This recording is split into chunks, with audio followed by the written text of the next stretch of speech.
Hey, folks, and welcome to another episode of Steelers Now Postgame. I'm Alan Saunders at M&T Bank Stadium in Baltimore. That is Aaron Becker. That is Aaron Becker back in Pittsburgh. Aaron, thanks for joining me. A 34-17 double-up Baltimore Ravens victory over the Pittsburgh Steelers. Not what I anticipated from this game, obviously, with the betting line about 7 points. Not what the gambling public anticipated from this game. It was a close game for most of it. The Ravens pulling away big time late. Aaron, what's your initial takeaway from the lopsided Steelers loss to the Baltimore Ravens, squandering their chance at clinching the AFC North on the field? Yeah, I mean, I'll be honest. I didn't have super high hopes for the Steelers in this one entering this game, just given the amount of injuries they were kind of dealing with entering the matchup, right? Defensive tackle Larry Ogunjobi, cornerback Dante Jackson, safety Deshaun Elliott. I mean, wide receiver George Pickens on the other side of the ball. These are significant pieces on both sides. And so I knew it was going to be a difficult task for the Steelers today. But like you, I did expect it to be a little bit closer. But I think if the Steelers were able to take advantage of some of the opportunities they had, it was going to be closer, right? I mean, Ravens had 3 fumbles. Now one later in the game probably wouldn't have had that big of a difference maker of this game. But the 2 fumbles earlier, Steelers not recovering any of them. If they would have capitalized on those opportunities, I think had a chance of being closer. But like you said, kind of got out of hand near the end. And unfortunately, the Steelers have yet to clinch up the division now. Yeah, the Steelers did have an opportunity to clinch the division here with a win. The Ravens did clinch a playoff berth, as the banner boards are still telling us here at M&T Bank Stadium. The Ravens have clinched a playoff spot. The AFC North now will go down to the final week. The Steelers cannot clinch this coming week. Again, even with a win against Kansas City and a Ravens loss to the Houston Texans, they will need to go into week 18, but they do control their own destiny. As long as they win their next 2 games or just match the Ravens 1-1, they will be in good shape. They do have to win. If they match 1-1, they have to beat the Bengals. Beating the Chiefs and losing the Bengals doesn't work. Not that I think that is particularly likely. Kansas City maybe looked as good as they've looked all season in picking apart the Houston Texans earlier today. They also, in that win, eliminated the Steelers from the number 1 seed. That's the playoff picture. Let's talk next about the injury picture. As you mentioned, the Steelers come into this game already down 4 starters, 5 regulars. When you talk about Larry Ogunjobi, Dante Jackson, Deshaun Elliott, George Pickens, and then Joey Porter Jr. goes down early in this game. Did briefly attempt to make a comeback after the half.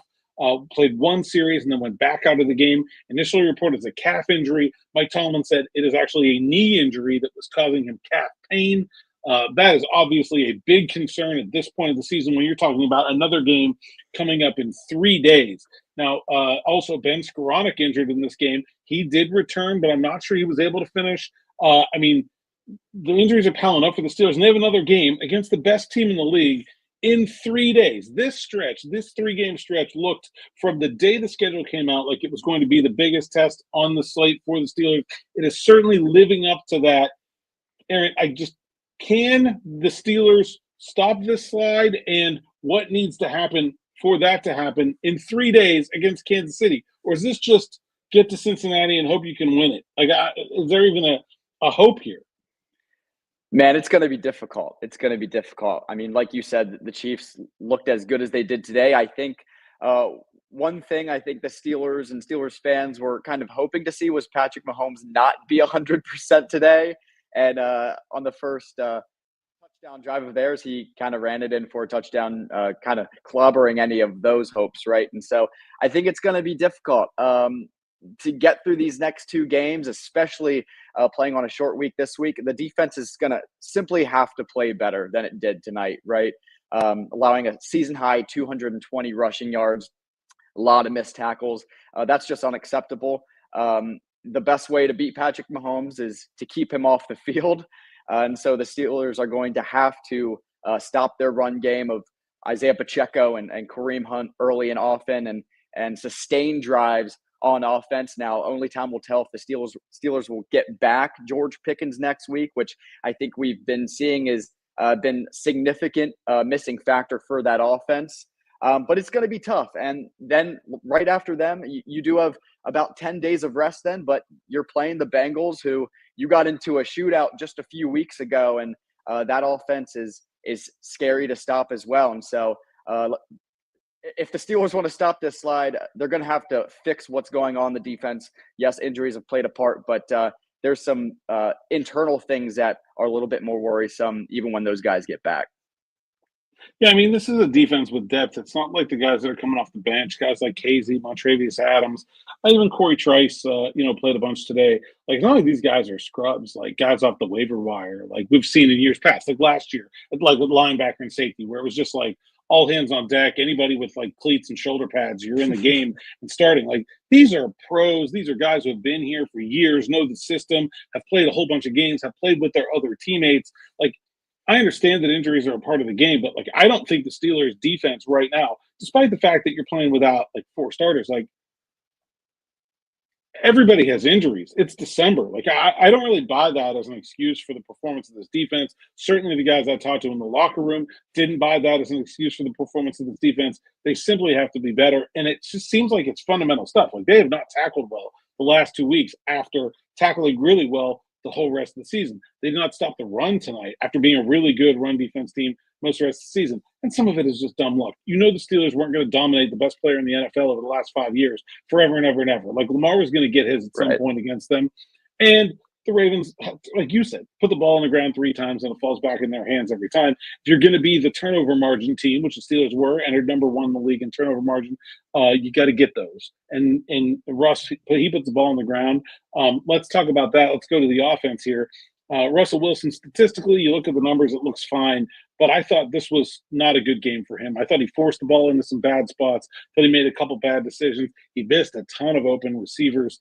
And, this is a shorthanded offense without George Pickens. And on offense, I think that one absence means a heck of a lot more than every absence on defense added together.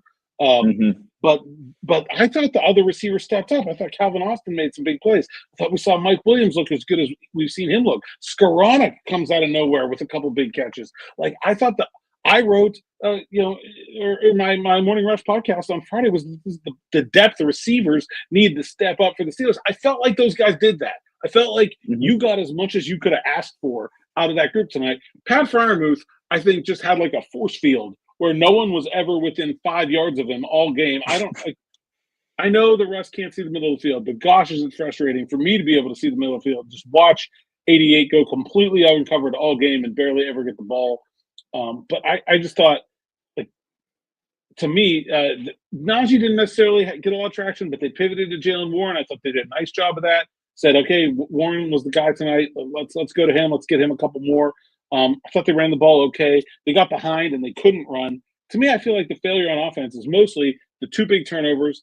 And just in general, I didn't think Russ was efficient, effective, like we've seen him at times this season. Like you think back to the second half of that Jets game when he was so good. Or there's been stretches where I think the Russell Wilson that we've seen wins this game, but that didn't come out here tonight.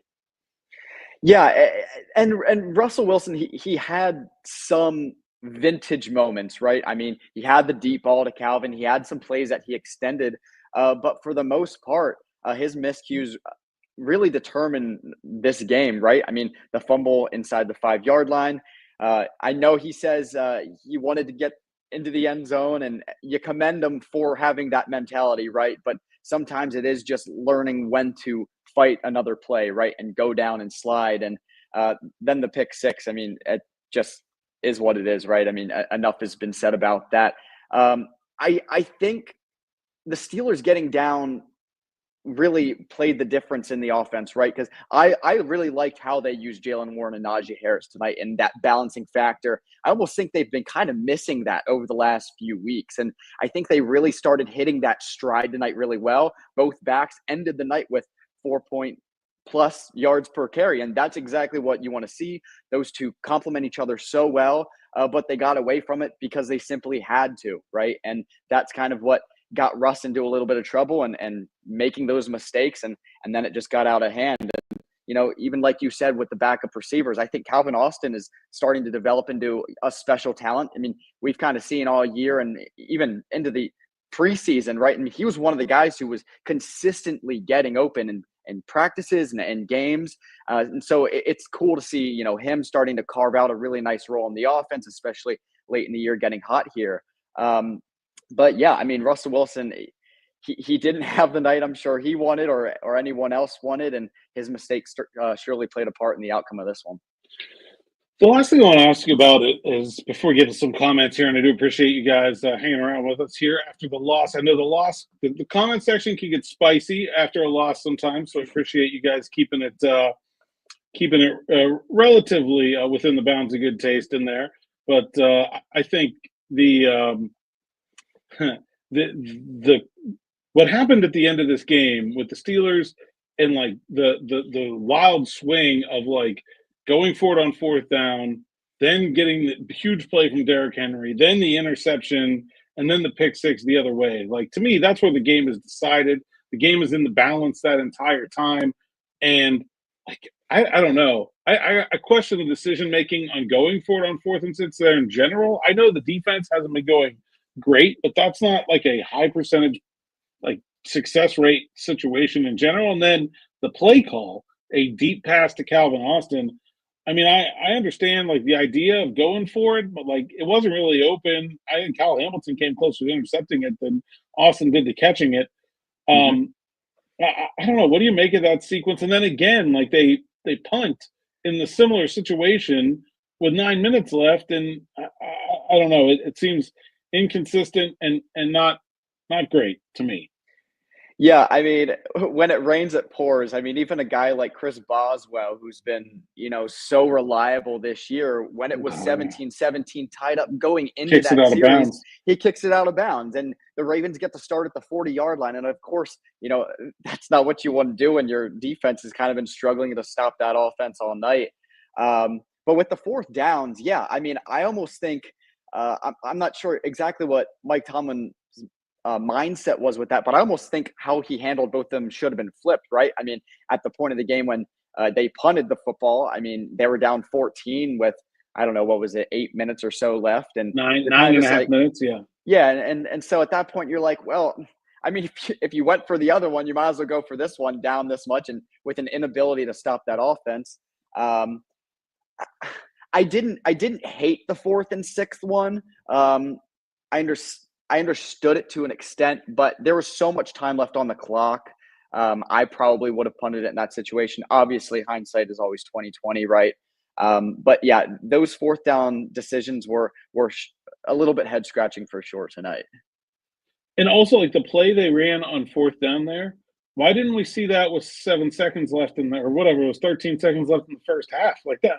I would have much rather called that then and tried to, hey, one shot at a touchdown here and then kick the field goal instead of whatever it was they did to center the ball nonsense. I just, that was strange. Yeah.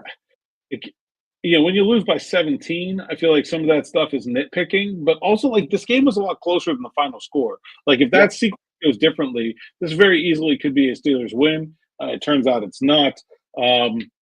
I also think like the Steelers just kind of packed up. Like they didn't call the rest of their timeouts. They punted again. Not that like you need to go out guns blazing every time, but considering the number of players they already had out, it just certainly felt like part of this for Mike Tomlin was there's another game in 3 days. Like let's just get the heck home. Like I don't think they did everything they can to win this game, and like I think you can look at the schedule and note the congestion of games and say, okay, that's a reasonable stance. But boy, if you don't win the division, you end up going on the road in the playoffs and losing. I think that strategy is going to come into question later. Yeah,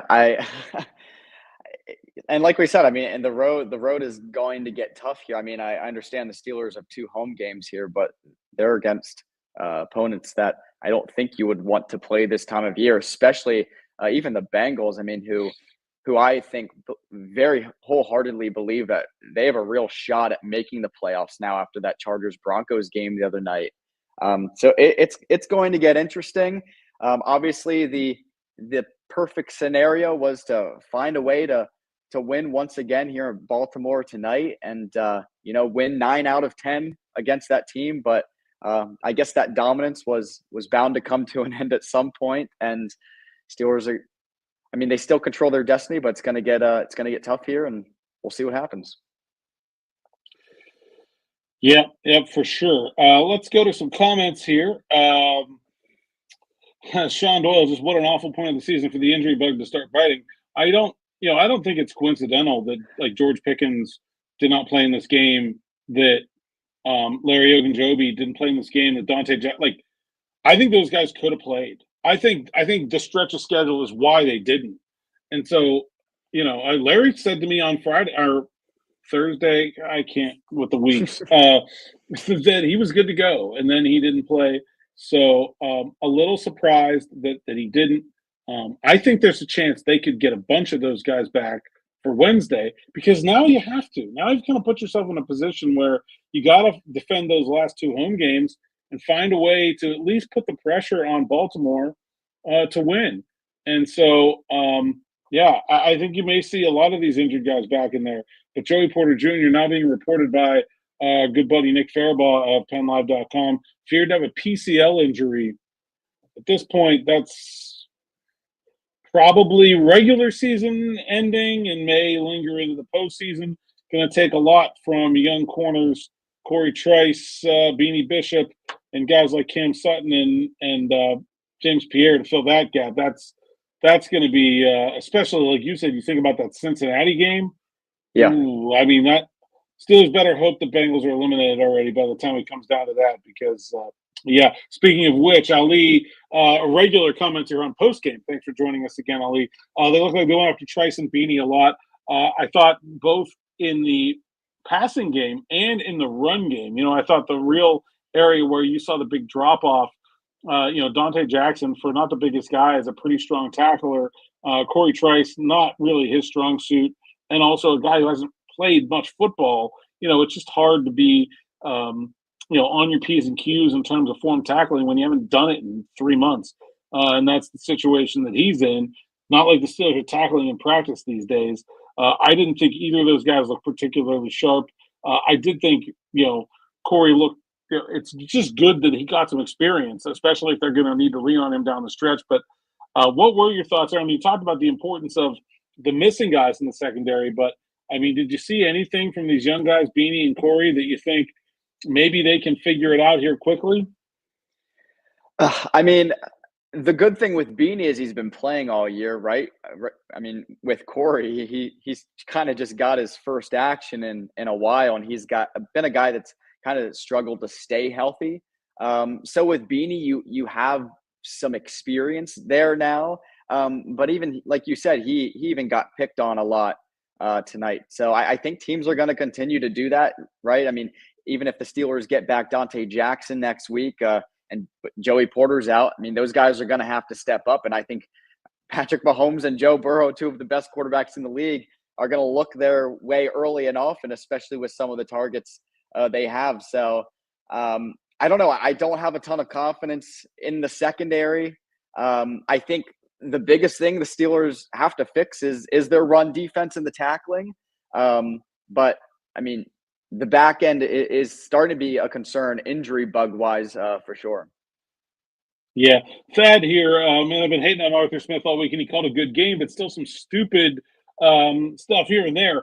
I agree. I thought Arthur Smith, especially in terms of just like the approach, like you said, I thought they used Najee Harris and Jalen Warren as a tandem as effectively as they have all season. The running game much, much improved, and against a very good rushing defense. In fact, a better rushing defense, one of the best rushing defenses in the league, in the Baltimore Ravens. I think the only reason they weren't able to keep running it is they got behind. I think the defense really sank the offense in that regard. And like, look, with respect to all the talented players on both sides of the ball, that's not going to be the recipe for these Steelers to win. They cannot rely. They can't be in a position where they need the offense to bail the defense out repeatedly. It's just not going to happen very often. They have to win with their defense. Talked to Patrick Queen after the game passionately, saying like guys have to step up. They have to take accountability. It starts with me, and then it goes to the next guy, and we've all got to do it.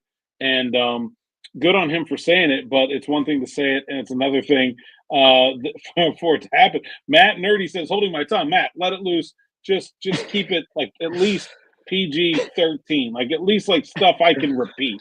But like you have my permission to let loose. Joe Myler says an new defensive coordinator can't struggle this much.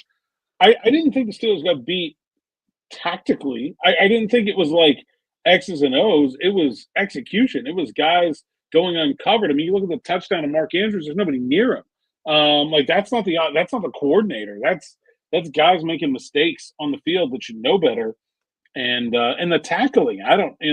This has been a good tackling defense all year. 2 games in a row, very Mhm. poor. That's I don't know what to make of that, but I don't know. I didn't see anything concerning from TA's standpoint. I mean, I just thought the guys out there didn't play very well. Yeah, I mean, I guess if you want to try to find a silver lining, it's that the Steelers defense just faced two of the best, if not the two best running backs in the league, and Derrick Henry and Saquon Barkley. Maybe you Maybe the can two best chalk running backs in the league for the last 5 years. right. I So mean, I mean, these are guys legitimately in the MVP conversation, and that's the first time we've said that a running back in a long time. right. And so I mean, if you want to try to chalk up some of the tackling issues to trying to bring those guys down, yeah, maybe. But I mean, it's tough. I mean, because the tackling kind of went past them too, and like you said, there's even some miscommunication on the Mark Andrews touchdown. I mean, I think it was KZ and Cam Sutton maybe in the back, and Andrews kind of just split them. KZ was running somewhere. I'm not exactly sure where he was running, but yeah, I mean, with the tackling issues, maybe you want to say, hey, we faced Derrick Henry and Saquon Barkley the last 2 weeks. We'll be better against Pacheco and Hunt and Chase Brown the next two. I mean, hopefully that's the case if they want to fix those issues for sure. Another one here for Joe Milo. Another good note. Minka isn't invisible. I mean, outside the interception, I thought he had another nice game. Second game in a Yeah. row with him filling in for Deshaun Elliott in the box. And Minka certainly showed that he could still be a really good box safety if you need him to do that. But the problem was that KZ struggled for the second straight game. He's not as good of a tackler. It's just, I mean, he's a way smaller guy than either Yeah. Elliott or Minka. And, I don't think he's as good of a communicator as Minka is from that free safety spot. And that obviously takes up a little bit of the conversation about the miscommunications. Kingsley's going to a half field zone there. I mean, I think on the Andrews touchdown, I think either Minka or Sutton needed to stay with Andrews, but they both went to Flowers. I don't know. It's hard to. I didn't talk to either of those guys after the game. It's hard to pick it out when two guys go to one and one guy to go to the other. You can say, well, I don't know. It's one of them, but it's Mel. Haven't won without Deshaun Elliott. Deshaun Elliott's been really good. I mean, I think if anything, his absence has shown how crucial he's been to this defense. And I think the good news for the Steelers is that I think outside of maybe Porter here with this injury, maybe Justin Fields, because I don't think we've gotten any real sort of time frame about his injury, but I feel like the rest of these guys are coming back. And so, I think I don't think it's like, to me, like losing these games is not a panic situation, especially considering the condensation of the schedule and the injuries the Steelers are dealing with. I mean, I know everyone kind of had these 3 games circled as like a nice litmus test going into the playoffs, but I think the Hmm. Steelers did what they needed to do early in the season to put themselves in a position where, like, even if they lose to Kansas City, like I don't think this is a nightmare if they get healthy before the start of the playoffs. It's not ideal. It's not within their goals of where they wanted to be and where they're capable of being. But like compared to last year, compared to 2021 going to Kansas City, I would still feel much better about this team going into the postseason than I have about some of these recent ones. I don't think this is a total disaster here. Yeah, I agree. I think like we've kind of spoke on a little bit is that the Steelers, I think, biggest hope through this stretch was to stay healthy. I think even going into Philly last week, right? I mean, I think that's a game even more people had chalked up than an L than this one. And I think the Steelers were just, I mean, obviously you want to get the win, but the healthier you can get out of these games, the better, with the playoffs clinched and a chance to clinch the division here soon. But yeah, I mean, the Steelers are going to get most of these guys back probably this week, and I'll feel much better once those guys are back on the field for sure. All right, Ollie, you're right about this one. KZ did. He hit Justin Hill pretty darn hard. Sent him out of the game. All right, we'll give him. And KZ is it's just different. When you're having a guy giving up 40 pounds going up against Derrick Henry and Mark Andrews, it's hard to expect him to have the same kind of impact as a guy like Deshaun Elliott. But he did have a nice hit tonight. And he is a hard hitter. He's just not as big of a guy. And so I think when you're talking about bigger guys, the power falls forward, and that adds up over the course of a game. Sebastian says, bro, stop saying it's the injuries. The team is simply poorly coached and under-talented. I'm not sure, again, like I saw – I criticized the decision-making on the fourth down and the punt. Under-talented, maybe, but, like, the defense sure isn't under-talented. This is probably the most talented defense in the league. Like, I just think guys that are really good didn't play their best football. I don't know. I don't see a lack of talent on defense. On offense, sure, yeah. But on defense, they got plenty of talent. Yeah, I think the Steelers would be the first to take accountability for that too. I know when we spoke to Najee Harris this past week and kind of the struggles with the run game, he kept saying one word, and it was execution on how to be better, right? These guys know that they just have to kind of perform better, and I kind of think that kind of flipped to the defense tonight. And like you said, there's kind of a pissed off mentality after the game in that locker room tonight, and they know what type of group they can be. They have been that this season. It is just the execution and playing better, and it's as simple as that sometimes. Yeah, I think so too. I think, look, this is a really good Baltimore team. That was probably the best team in the league last year. Not to say that these performances are acceptable because they are really good teams, but I think even good teams, even good defenses, get beat up by these guys from time to time. The Steelers have certainly had their way with the Ravens for a while now, but this is.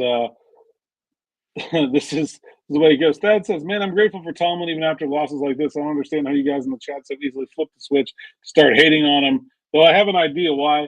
I'll say this. I think there's a lot of the sky's falling after these two losses that I feel from outside the team. I don't feel any of that from inside the team. And I think you can probably credit that to Mike Tomlin, but I don't know that matters if it doesn't end up mattering. It's good that it's that way, but I don't know that it, obviously if you panic, you're not going to win. But if you don't panic and you still don't win, I don't know if it matters that you didn't panic, right? Yeah, I guess so. Russell Wilson said in his post-game press conference tonight too that obviously these two losses are tough, especially this one tonight, but they don't have a ton of time to sulk about it. And with the game on Christmas Day here this coming Wednesday, and that, listen, at the end of the day, everything that they won is still out in front of them. No, they didn't clinch the division tonight, but they still can. And I know this team has Super Bowl aspirations. Like we said, obviously it's good to have that mentality, and if it happens, we'll see. But the mentality of this team, I don't think has wavered through these two losses, and I agree. I think that has a lot to do with head coach Mike Tomlin. All right, Aaron, anything else before we wrap things up here? Myself in Baltimore and you back in Pittsburgh, any final thoughts from this game or for this insane week ahead coming up with the Chiefs? Not just on the short week, but the 1 o'clock kick. Gosh, it's going to get here so fast. Yeah, good luck, I guess. It's going to be a quick week for everyone involved, and just a bit of a grind here, but hopefully the Steelers can get healthy. Fix their defensive tackling struggles, and hopefully they can lean on that run game and the dynamic duo of Najee Harris and Jalen Warren, kind of like we saw tonight, and see if they can get back into the win column and clinch the division here in the last couple of weeks. Yep. Let's wrap things up with this. We got all kinds of content going out at SteelersNow.com. Chris Ward right over there in the press box clacking away. I know Brendan Howe back in Butler is doing the same. And Derek Bell just texted me and said the DB's dudes and duds are in. Can't wait to get a look at that. We'll get that out here for you tonight. And then me and Ed are driving back to Pittsburgh tonight. I'll have an episode of Steelers Morning Rush tomorrow, even though it's Sunday, just because we only have 3 days in here between games. So it's just coming wall to wall from the whole gang here. And then Mike Tomlin speaking at noon on the South Side tomorrow. So hopefully we'll get a greater update about Joey Porter's injury, Ben Skoranek, and the status of the rest of these guys as the Steelers enter this short Week 17 with the Kansas City Chiefs at the end of it on Wednesday afternoon. That's Aaron Becker. Follow him at Aaron_M_Becker on X. And you can find me, Saunders_PGA, site, SteelersNow.com. Thanks for listening. Thanks for watching. And we'll see you tomorrow.